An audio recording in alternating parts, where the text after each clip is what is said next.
हमारा जो कौमी निसाब है जिसके लिए आज ये बात हो रही है नेशनल कैरिकुलम की, उसकी ज़ाहिर है पहली तरजीह तो हमारी कौमी ज़रूरत ही होगी, जिसमें हमारा नज़रियाती असास भी है, मजहबी इक़दार भी हैं, हमारी मुकामी ज़रूरतें भी हैं, जहनी हम-आहंगी भी है।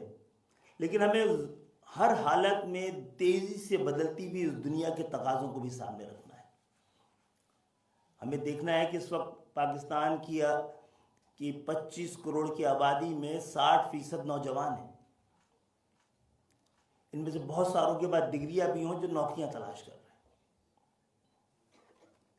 सबसे पहले हमें इस वक्त उस एजिंग नेशन की ज़रूरत को पूरा करने के लिए डिग्री के साथ हुनर देने के प्रोग्राम पे एक बहुत मैसिव तैयारी करने की ज़रूरत है।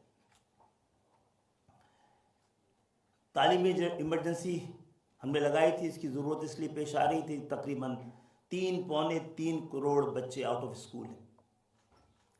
हर 5 में से 4 बच्चे लर्निंग पॉवर्टी का शिकार हैं।